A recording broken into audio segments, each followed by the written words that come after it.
नमस्कार, स्वागत है आपका जी बिजनेस में। मैं हूं दीपक डोभाल और आप देख रहे हैं आपकी खबर आपका फायदा। देश की 30% से ज्यादा वयस्क आबादी हाई ब्लड प्रेशर की शिकार है और चौंकिए मत, इससे भी ज्यादा चौंकाने वाली बात यह है कि हाइपरटेंशन के तकरीबन 75% मरीजों का बीपी कंट्रोल में नहीं रहता, वो आउट ऑफ कंट्रोल है। खासकर असमय मौत की, दिल से जुड़ी बीमारियों की यही बहुत बड़ी वजह है। इसीलिए आज इस मुद्दे पर चर्चा करने के लिए हमने खास आयोजन किया है और हमारे साथ खास मेहमान जुड़ चुके हैं। परिचय सबसे पहले आज के मेहमानों के साथ आपका करा दें। हमारे साथ हैं doctor Vanita Arora, senior cardiologist हैं अपोलो हॉस्पिटल में। डॉक्टर वनीता, आपका भी बहुत बहुत स्वागत है हमारे शो पर। डॉक्टर वनीता, किस किस तरह की दूसरी बीमारियों का खतरा पैदा करता है ब्लड प्रेशर? क्योंकि अक्सर हमने देखा है लोग जाते हैं, रेगुलर चेकअप जब कराते हैं तो हाई ब्लड प्रेशर आ गया। अब उसमें भी लोगों के मन में धारणा ये है कि थोड़ा ही बढ़ा हुआ है, चलो 120 नहीं है, 130 है, 140 है, तो कोई बात नहीं, आप पानी ज्यादा पी लो, नमक कम कर लो, फिर ठीक हो जाएगा। लेकिन फिर धीरे धीरे ये इग्नोरेंस जो है, पता चलता है बाद में कि दूसरे ऑर्गन्स पर आपकर दबाव डाल रही है और फिर सीरियस प्रॉब्लम हो गया। तो किस तरह, अगर हम इसको इग्नोर कर रहे हैं, हम किस तरह की दूसरी बीमारियों के मुंह में जा रहे हैं? डॉक्टर वनीता।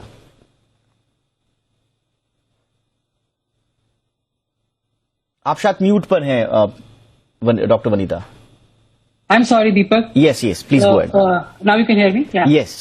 सो वंस एक बारी हम जब ब्लड प्रेशर को कंट्रोल करने की कोशिश कर रहे हैं, पेशेंट को मना रहे होते हैं कि ब्लड प्रेशर की तकलीफ है उनको और वो दवाइयां शुरू करें, उनको ये बताना बहुत जरूरी हो जाता है कि ब्लड प्रेशर की जो साइड इफेक्ट्स हैं वो आंखों पे, ब्रेन पे, किडनी पे, लिवर पे, हार्ट पे ये असर करेंगी ही करेंगी। अनकंट्रोल ब्लड प्रेशर के साइड इफेक्ट्स जो होते हैं इन ऑर्गन्स पे होते ही होते हैं।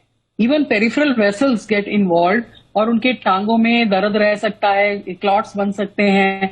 ये सब कुछ उनको जानना बहुत जरूरी है। उनकी आंखों की जो वेसल्स होती हैं वो फट सकती हैं, नाक में से नक्सीर फट सकती है अगर ब्लड प्रेशर अनकंट्रोल रहेगा तो। सबसे बड़ा प्रॉब्लम ये होता है, पेशेंट कुछ दिन के लिए ब्लड प्रेशर की मेडिसिन शुरू करते हैं, ब्लड प्रेशर ठीक हो गया तो छोड़ देते हैं, अब तो ठीक है जी, अब तो मेरे को तकलीफ कोई नहीं है। ब्लड प्रेशर की लगातार मेडिसिन लेना बहुत जरूरी है। जो छोड़ के बीच में फिर दोबारा से बढ़ाते हैं, द इंटरमिटेंट मेडिकेशन जो होती है वो हमारे ऑर्गन्स को ज्यादा तकलीफ देती है। सो ब्लड प्रेशर की मेडिसिन हमेशा लगातार लेनी चाहिए।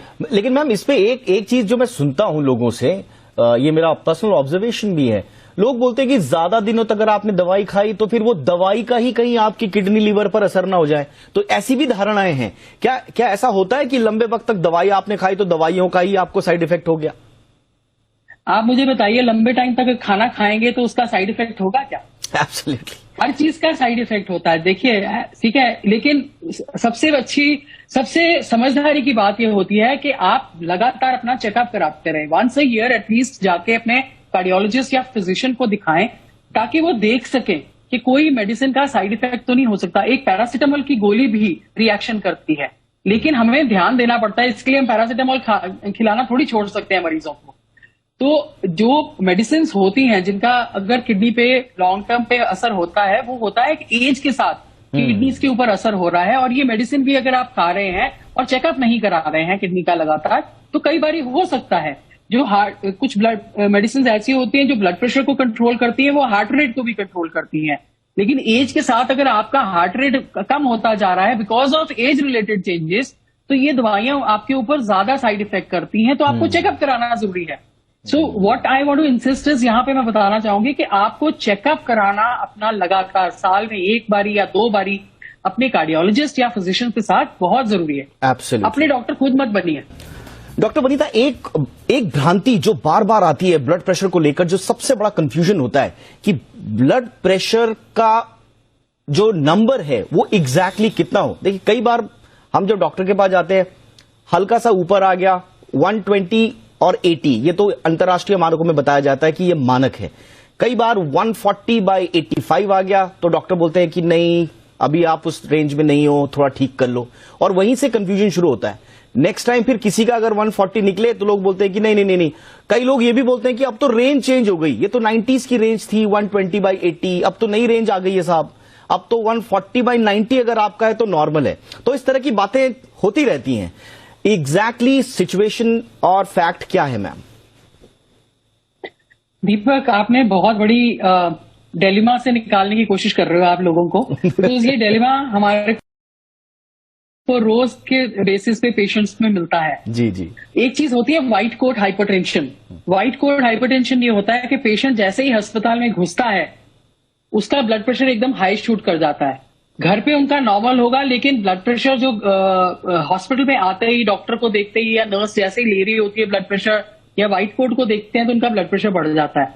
अब उस एक ब्लड प्रेशर रीडिंग को जो हाई होती है थोड़ी बहुत या ज्यादा भी, उस पर रिएक्ट करके हम पेशेंट की मेडिकेशन चेंज नहीं कर सकते। तो ये जो क्लिनिशियन है, जो कार्डियोलॉजिस्ट है या फिजिशियन है, उनके एनालिसिस पे भी डिपेंड करता है। दे ऑल्सो हैव टू सी कि एक ये वन ऑड रीडिंग है या वाकई में पेशेंट का ब्लड प्रेशर कंट्रोल नहीं है।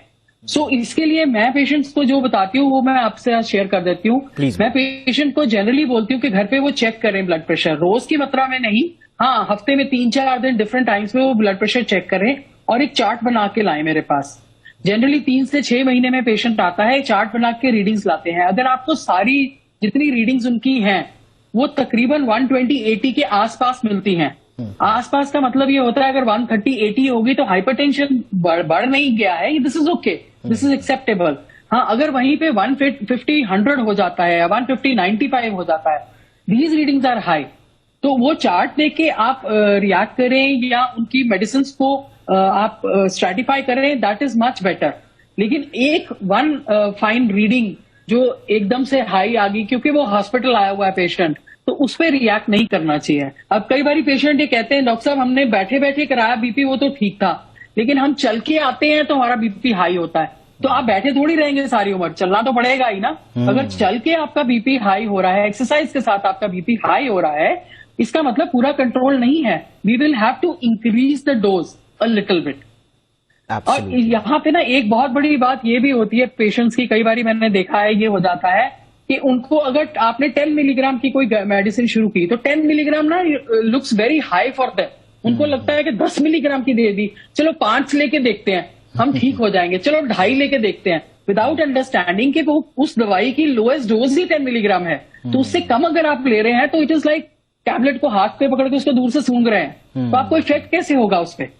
तो ये धारणाएं जो है ना, मिथ्स हैं हाइपरटेंशन के साथ जुड़ी हुई, ये हमें हटा के पेशेंट्स को मैनेज करना पड़ता है। और आई थिंक पेशेंट्स, आप ये जो शो कर रहे हैं, दिस इज वेरी गुड। अगर पेशेंट्स जो सुन रहे हैं उनकी काफी सारी मिथ्स क्लियर होंगी और उनकी in the right frame of mind वो हमारी बात को समझ पाएंगे और आगे अपने आप को ब्लड प्रेशर को कंट्रोल कर पाएंगे। थैंक यू सो मच, आप तीनों ने वक्त निकाला। Doctor Datta thank you so much sir, doctor Vanita thank you so much ma'am, doctor Kaustubh आपका भी बहुत बहुत शुक्रिया सर।